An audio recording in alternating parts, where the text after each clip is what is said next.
Mời các bạn nghe tâm sự tôi biết quà từ thiện Sài Gòn đi đâu của bạn Uyên Phùng, một người luôn đi làm công việc thiện nguyện từ ngày Sài Gòn bị đại dịch đến nay. Tôi biết quà từ thiện Sài Gòn đi đâu. Từ những ngày giãn cách, tôi đã bắt đầu hành trình từ thiện của mình. Những phần quà đầu tiên đến với bà con giá số, da chai, khuyết tật. Sài Gòn lún sâu vào trận dịch. Khi các chỉ thị được ban hành cũng là đã hơn trung tuần tháng 6. Tôi lại nghĩ đến các nhà mở, viện dưỡng lão, trại trẻ mồ côi khi các nguồn tài trợ ở đó thưa dần và kiệt quệ. Tôi biết quà từ thiện Sài Gòn đi đâu. Nguồn quỹ bắt đầu từ con số 0 của tôi, đây rồi dời theo từng đợt phát quà xuống điểm, theo từng bao gạo người ta mang về, theo dáng cụ già, em nhỏ bị hết cách mưu sinh.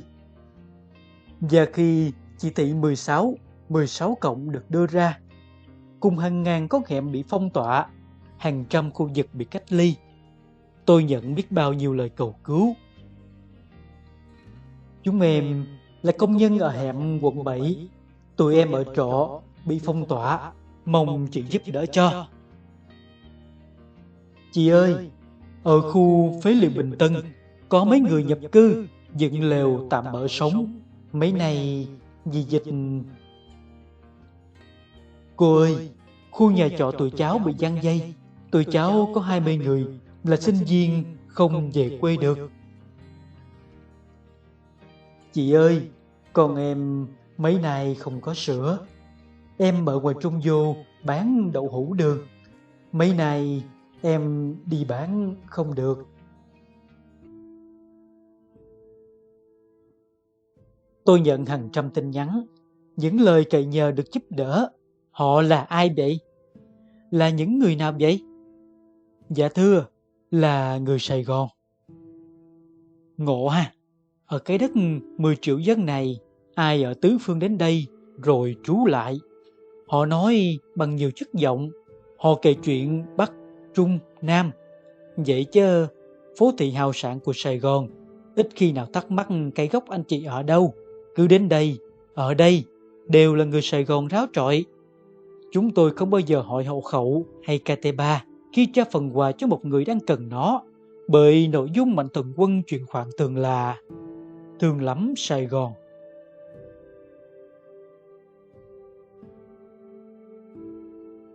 Thì đây, Sài Gòn của chúng tôi đây. Đằng sau những khối nhà chọc trời, đằng sau những khu villa kính cộng, thì Sài Gòn đấy là xứ sở của bao người tha hương. Chúng tôi chẳng bao giờ nói đem tặng quà cho hẻm da chai miền Trung, hay nói đi vào khu mấy chị chợ gánh xóm Bắc. Cứ ở đây, giàu, nghèo, hèn, sang, gì cũng là Sài Gòn hết đó. Cứ ở đây, dịch giật đến, bán buôn chạy cơm từng bữa họng được, thì tôi chia cho anh bó rau, tôi chia cho em con cá. Cứ ở đây, không ai lấy cái hộ khẩu quận 1, quận 3 đi nhắc ma làm từ thiện, hay kè thiên hạ cả. Tôi có thằng bạn, nhà nó sống cắm sâu vào miếng đất Sài Gòn này từ hồi nào không biết. Mấy nay dịch đến, chưa thấy nó nghỉ ngơi. Ngày nào anh chị, vợ chồng nhà nó cũng nhóm bếp thổi cơm, đem vô khu xóm trọ, đâu múc chị cà tha ở sâu tận Bình Hưng Hòa. Hôm qua, có người cười nhạo Sài Gòn của tôi, giàu mà đi ăn xin quả bí ngô của cụ già, dành trái bí của đứa trẻ lên ba, ăn tiền từ thiện của đồng bào cả nước. Tôi ngồi lặng người một chút, bởi bài viết bắt đầu bằng 2 chữ Hà Nội. Tôi sợ nổ ra giống vụ Hải Dương nữa, để mất đoàn kết vì một status cá nhân là không hay, nên vội vàng viết một bài, mong mọi người có giận cũng cẩn trọng lời nói. Nhưng giờ nằm đọc lại từng lời, những dòng chữ này từ một người đã trưởng thành, không có vấn đề về thần kinh, viết trong trạng thái tỉnh táo, nhấn nhá câu chữ. Như vậy, nó là một lối tư duy nằm đầu sâu và lâu trong não, như thứ ung nhọt chờ ngày bộc phát. Người ta cho tôi xem những lời cười nhạo của một vài người nữa, hả hê trước cảnh dịch bệnh ở Sài Gòn, cùng sự khó khăn trong đời sống của triệu con người nơi đây. Tôi nghĩ mình nên viết bài viết này. Tôi chưa thể kết toán cho công cuộc làm từ thiện dài hơi nhất đời tôi. Tính hòm số tiền 1 tỷ đồng cùng trăm tấn hàng hóa được tài trợ. Tôi không có thói quen in tài khoản lên Facebook. Thường ai muốn giúp họ trực tiếp nhắn tôi. Tôi muốn vậy. Tôi muốn cảm ơn từng người, trân trọng từng câu và không hề viết tắt. Chính vì lẽ đó, tôi biết rõ người chuyển khoản cho tôi là ai. Các bạn muốn biết không? Họ đa phần là bạn bè tôi, những người đang sống và làm việc nơi đây, cùng với những người tôi biết khắp mọi miền đất nước lẫn hải ngoại.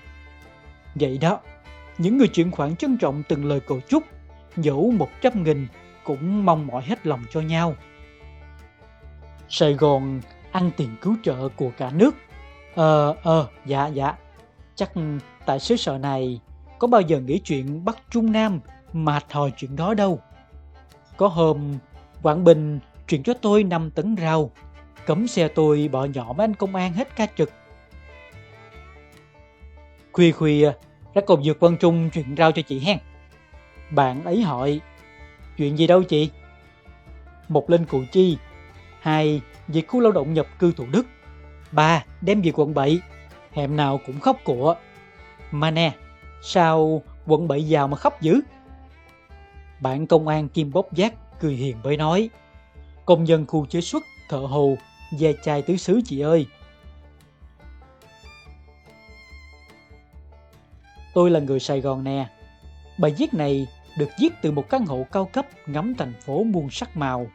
Trời ơi, chắc tôi hít đầy không khí của Sài Gòn 40 năm nay, mà thương Sài Gòn mình quá thể.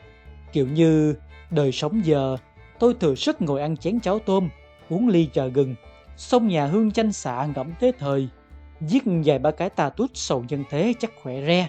Phải hơn là bắt đầu nghĩ chuyện hàng hóa, đói no của thành phố, ai mướn tôi đâu. Bị cái ngộ, ở đất này xà bát vậy đó. Đâu đâu đụng chuyện, có bao giờ yên trong bụng. Quảng Bình lũ lụt thì cũng hè nhau lũ lượt từng đòn xe cứu trợ cho đạp cất bò chơi. Quảng Nam bão cũng lặn lội kéo về trốn hiểm nguy, có đứa chết vì sạt lở. Cho tôi hỏi đi, mấy anh chị ở đâu vậy? Mà thôi, cấp này họ may rảnh, bị ai cũng đang bận đùm bọc lấy nhau theo cách rất Sài Gòn.